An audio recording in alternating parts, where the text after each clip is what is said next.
Neurological examination is often a problem for many people only because they do not approach it in a logical fashion. You must approach it in a logical, formal manner in which you repeat everything in the same order as you did for the previous one in order to decrease the possibility of any omissions. What we like to utilize is a form which gives us various headings in which we can check them off as we finish their evaluation. We begin, as we begin with any medical case, with the signalment. The signalment consisting of age, breed, and sex of the animal under examination. The age may many times give you an idea of the type of etiology you're dealing with. If it's a very young animal, you would have to think of congenital problems or infectious problems. Whereas in an older animal, problems that are associated with older animals become much more possible, such as tumors, degenerative diseases, and things of this nature. The breed as well in the signalment may key you off to particular problems that the breed has, such as a Doberman that is presented to you with weakness in the rear legs of gradual onset. This may cause you to begin to think of a caudal cervical problem. So the signalment is necessary and should be done at the beginning of the examination. Next, we go to history. The history should be taken as it is in any medical case with the pertinent findings and abnormalities noted. If the predominant abnormality is a neurological problem, then naturally we're going to want to key in on that and follow through with questioning that may elicit the progress of the disease, whether or not it's gotten worse or better, whether or not the animals had other antecedent medical history that may indicate that the problem may be related to this. As well, you want to question animals with neurological disease, question their owners closely as to whether or not there has been any problem associated with behavior or lethargy or any indication to indicate that the animal is dull, depressed, or inappropriate. General observations is our next category. In general, this should have been done when you did a physical examination. A physical examination should be done on all animals with neurological disease. The physical examination may point out other problems that could indeed be related to the neurological problem. These could consist of a neoplasm from the mammary glands or from other areas that may indicate a possible metastatic lesion within the brain. As well, fever might indeed key you off to an infectious process that's associated with the nervous system. So that general observations should be the remarkable things that you've noted from your physical examination, which may indeed help you to categorize the disease in question. Mental status and attitude should be observed during the history-taking portion of the examination. The animal is on the floor or on a leash close to his owner. Observe the animal to see if he is appropriate to the situation around him. Most dogs will stay close to their owner. They'll look to their owner for comfort and respond accordingly, seem to be comforted by them. They will often gaze at you or other strangers in the room with somewhat of a hesitancy. Also, while they are wandering free in the room, observe them to see if they are alert. Do they appear to respond to any noises in the room? Do they seem to sniff around the room to examine it? Also, do they appear to be able to see? Do they bump into objects or other things? Also, prior to beginning the examination, I allow the animal to ambulate and observe the animal for head carriage, Note for any tremors of the head. Does the head appear asymmetrical in any way? Also observe him for ataxia or incoordination as he ambles along. Have the owner walk him. Look for hypermetria, broad-based gait, any type of lameness. In a large animal, of course, you're going to want to back the animal, turn him in tight circles to observe any abnormalities that may not have been observed when he was first noticed to be ambulating. Look for foot dragging. Look for any abnormalities. As you can see, this dog appears quite alert. He is ambulating normally, carrying his head normally, and seems to pretty much respond well. You can see he stands now as I comfort him, and he seems to be alert and aware of what's going on and responding appropriately.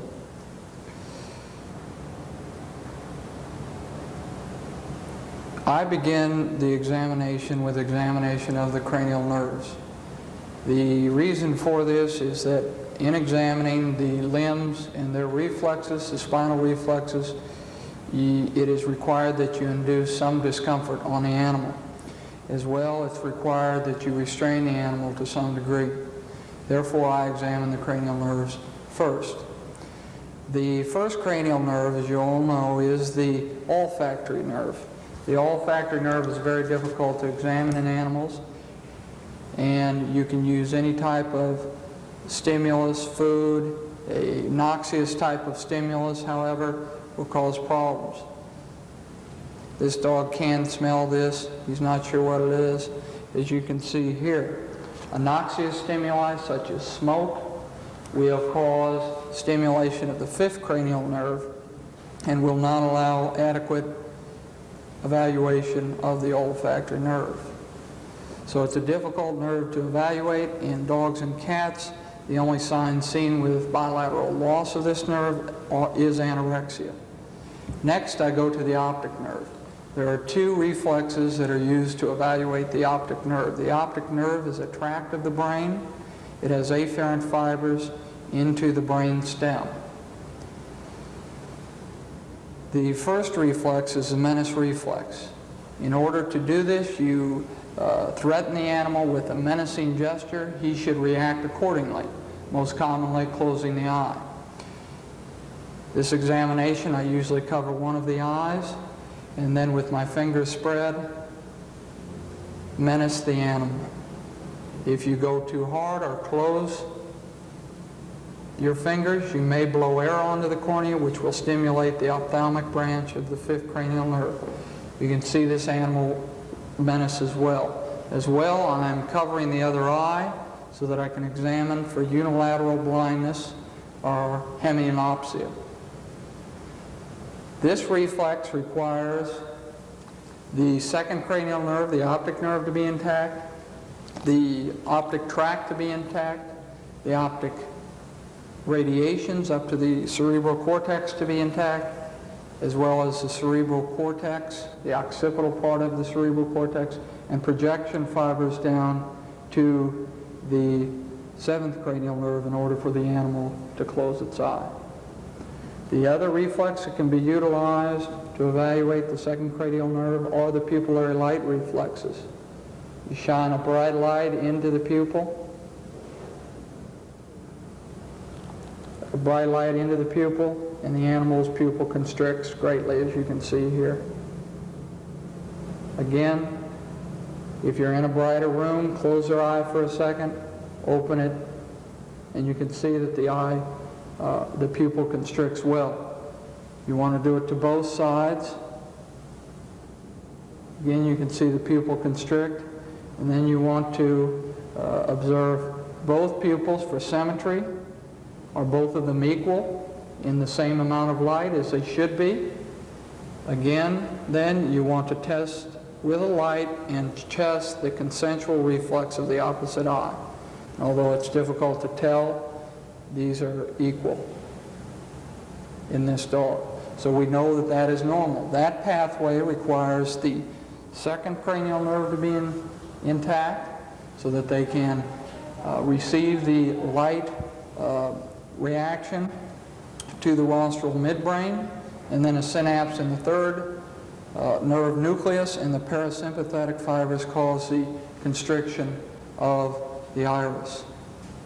As well, now that we're on the oculomotor nerve, you know that the oculomotor nerve innervates all of the extraocular muscles other than the lateral rectus and the superior oblique. It's difficult to many times observe a strabismus associated with a partial oculomotor nerve palsy or paralysis. Many times all you've seen is a mydriatic pupil on the side affected. The strabismus, if present, has been reported to be ventrolateral. In my experience, it's been predominantly lateral.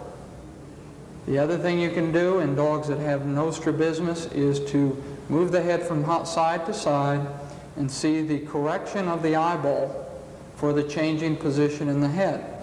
This is the oculocephalic reflex, or also known as the doll's head reflex. And you can see, you will look for symmetry. You make sure that the dog pulls the eye both laterally and medially equally, as this dog does. This tests not only the third nerve, but the third nerve, the fourth nerve, the sixth cranial nerve, and the eighth cranial nerve, and their connections within the brainstem, known as the medial longitudinal fasciculus. Since we've covered the fourth nerve, we'll go on to the sixth nerve, which we know innervates the lateral rectus muscle as well as the retractor bulbi muscle. Again, look for strabismus. If there's none present, the other reflex that does evaluate the sixth cranial nerve is the corneal reflex. The corneal reflex requires that you touch the cornea, and the animal perceives this through the fifth cranial nerve and retracts the eyeball through the sixth cranial nerve. You can see this animal retracts that eye quite well. He pulls it into the orbit. This is the corneal reflex. Again, he pulls it in. You need to make sure that you don't mistake this for a closing of the eyelid, which would be the seventh cranial nerve. Okay, again, you can check that. So the sixth cranial nerve has been checked. So we've checked the first, the second, the third cranial nerve, the fourth cranial nerve, and the sixth cranial nerve, or the abducens nerve. Next, we check the fifth cranial nerve. The fifth cranial nerve has 4 branches. The 3 of these are sensory branches and 1 motor branch. The motor branch is motor to the muscles to close the jaw. So you attempt to open the jaw of the dog, and is the dog able to close his mouth and keep it closed? You can see this is a very good dog, but again, he will close his mouth as soon as I stop the pressure, indicating that there is not a loss of the motor branch of the fifth cranial nerve. As well, you can palpate the muscles that close the mouth. The temporalis and the masseter muscles are 2 of them, and you can palpate this muscle mass area for any asymmetry or any loss. The next 3 branches of the fifth cranial nerve, or the trigeminal nerve, are all sensory to areas on the face. The first branch that we've already examined with the corneal reflex is the ophthalmic branch. It's sensory to the cornea. We know the dog can feel, and he retracts his eye. The ophthalmic branch of the fifth cranial nerve and the sixth cranial nerve to retract the eye. The next is the maxillary branch, which innervates the upper arcade of teeth, the gingiva to the upper arcade, the lips, and the nasal mucosa. And the nasal mucosa seems to be the most sensitive to any type of stimulus in the dog or any of the domestic animals. Therefore, you cover the eyes of the animal, and with a blunt instrument such as this pen, you just touch within the nasal mucosa. You would expect the animal to retract his head in an attempt to get away from the stimulus. As you can see, this dog does quite well. Again, over here, it's a very sensitive area. The animal is very reluctant to allow you to touch it. So now you've evaluated the fifth cranial nerve, the maxillary branch. The last branch is the mandibular branch of the fifth cranial nerve, which innervates the lower arcade of teeth as well as the intermandibular skin. And again, you just touch this area. It's a sensitive area, and the animal resists, pulls his head away.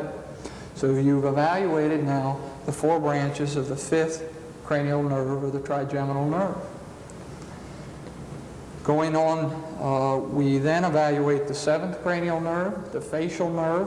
It's a nerve that's nucleus is in the rostral medulla, which exits the cranial cavity with the eighth cranial nerve.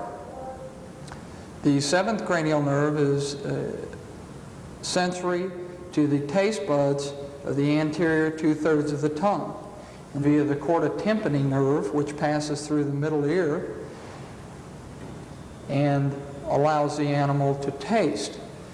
This can be tested with a noxious stimulus such as vitamin B complex or atropine, a drop on each side of the tongue to see whether or not the animal can taste. The remainder of the seventh cranial nerve innervates the muscles of facial expression. And you can test this a number of ways. Of course, the palpebral reflex requires the seventh nerve to be intact. You see this animal can not only close his eye on stimulation, but sustains the closure. Compare it with the other side. Both sides should be equal. Both sides should be sustained, and they are. Occasionally in animals that are boothalmic, such as brachycephalic breeds, they will never be able to close their eye entirely. But in general, an animal should be able to close both eyes and sustain them. That tests the palpebral branch. Then you want to test the branch to the muscles of the lip. You go ahead and stimulate those. And here I use a blunt hemostat. It does not hurt the dog. It does have to perceive pain to remove this lip, so the fifth cranial nerve has to be intact. And you can see him retract. Check the philtrum here and see the philtrum is retracted. Then do it to the other side. Again, notice that the dog is blinded here, so he, number one, doesn't jump away, and number two, doesn't know that you're doing this to him. And you can see this animal retracts the lips, both of them quite well. As well, in cats and in horses, you can stimulate the ear canal and see if the animal can move his ear, if he moves the ear around. It's very difficult in a floppy-eared dog like this to detect whether or not he can actually move the ear. The next cranial nerve, of course, is the eighth cranial nerve, the vestibulocochlear nerve. The vestibulocochlear nerve enters the rostral medulla from the internal auditory meatus. It's hard to evaluate the cochlear branch of the nerve. This is the branch that is required in order to perceive hearing. The best thing to do is to talk with the owner about their feelings. Does he hear the doorbell? Does he run when he hears feet coming into the door? Does he recognize the car that comes up, which many dogs will do? In the examination booth, the examination of the cochlear branch is crude. It usually has to do with a sharp type of noise. The best thing that I've found is a sharp clap. And you can see that the animal can hear this quite well. However, that's a very coarse type of examination of this nerve. In order for an animal not to respond, he must have bilateral disease, because if he's deaf in one ear, he can still hear out of the other ear. Brainstem evoked responses can be used and can detect deafness that is unilateral and sometimes incomplete. So these are things that we could do if we want to evaluate that further. More commonly, as far as diseases that we're presented with, the vestibular branch of the eighth cranial nerve is affected. The eighth cranial nerve, the vestibular branch of it, has to do with maintaining equilibrium, bringing in signals from the semilunar canals. To evaluate this nerve, we've already gone through one reflex that we mentioned that it is involved in. And this, of course, is the oculocephalic reflex. Again, move the animal's head. You can see his eyes in the socket come around very clearly. We said that this involved the third cranial nerve, the fourth cranial nerve, the sixth cranial nerve, the vestibular branch of the eighth cranial nerve, and their connection in the brainstem, the medial longitudinal fasciculus.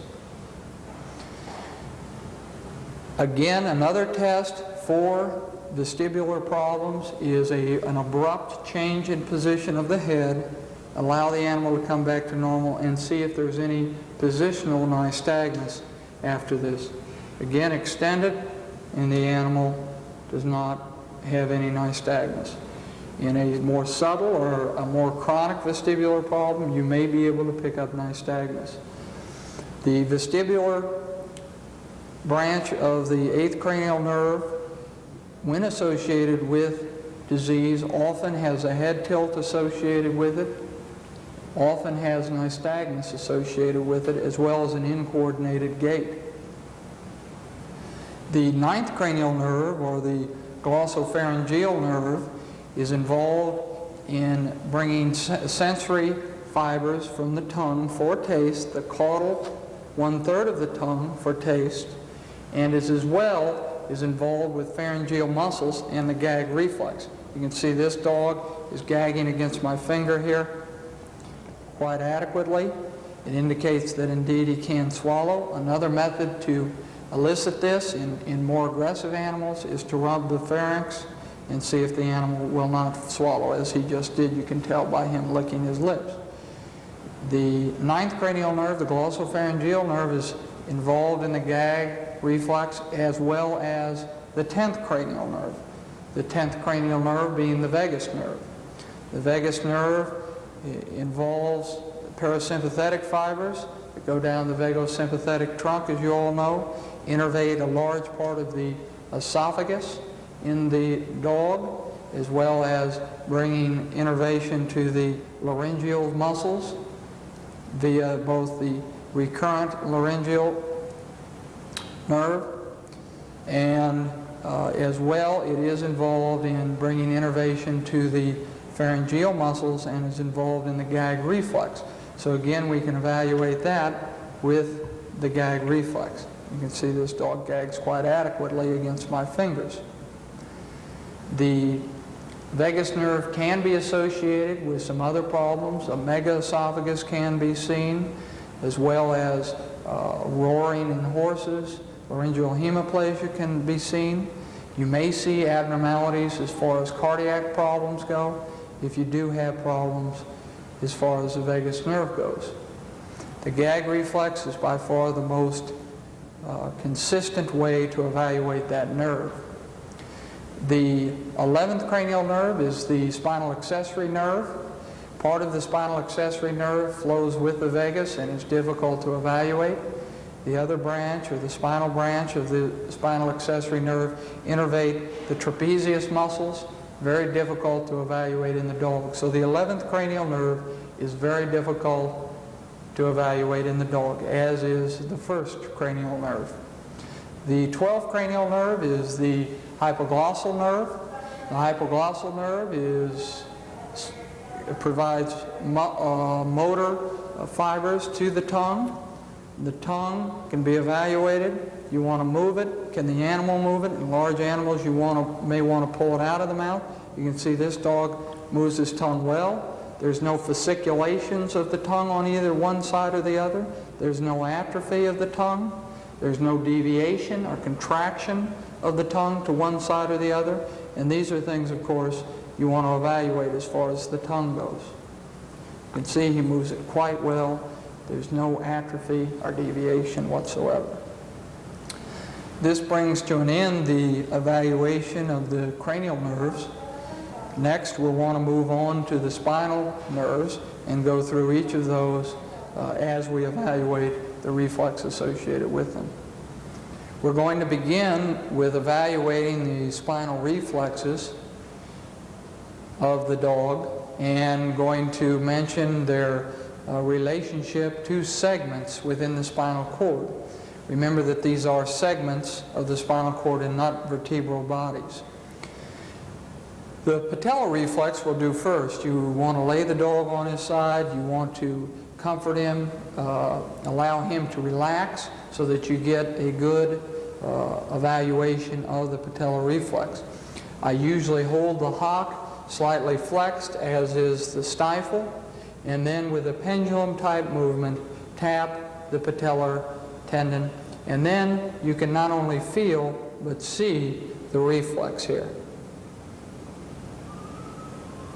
The dog is just slightly tense, and therefore the reflex is just a little bit more exaggerated than you might consider normal, but I would still place this into the normal reflexic category. Again, cushion it on your hand so you get the full excursion. The larger the dog is, the bigger the excursion. The more marked it's going to feel to you as far as the response. But keep that in mind. A little Yorkshire isn't going to have the power and the massive movement that this Labrador is going to have. This involves the femoral nerve and spinal cord segments L4, L5, L6. The next reflex that I like to evaluate is the cranial tibial reflex. I hold my thumb just distal to the tibial crest and tap it gingerly, and you can see the retraction here of the cranial tibial muscle as well as the other flexors of the hock. This is mediated through the perineal nerve, a branch of the sciatic nerve. The sciatic nerve is predominantly L7, S1, a little of L6 and S2. The cranial tibial reflex. The next reflex that we'll evaluate is the gastrocnemius reflex. This evaluates the tibial nerve of the sciatic. I usually flex the hock joint and then utilize my finger to stretch the tendon of the gastrocs tight and tap it and observe muscle contraction in this area, but the predominant reflex, or the predominant movement, you'll feel rather than see. But you can see this dog has a nice one. You can see the dog's a little tense. Again, try and relax the dogs. Tap him lightly. You can see an ever so slight reflex. That's a normal gastrocnemius reflex, evaluating the tibial nerve. These are the main reflexes of the rear limb of the dog. You've evaluated the cranial part of the lumbosacral intumescence with the patellar reflex, and then evaluated the sciatic nerve. Remember as well that in the examination of the spinal cord, sensation must always be tested. Laterally, in the dog, we are evaluating the sciatic nerve in this digit. I usually just curl the toe a little. You can see the dog has a good withdrawal reflex and as well seems to exhibit a little bit of discomfort. See him lick? That's all there is, and that's all you have to do to evaluate pain.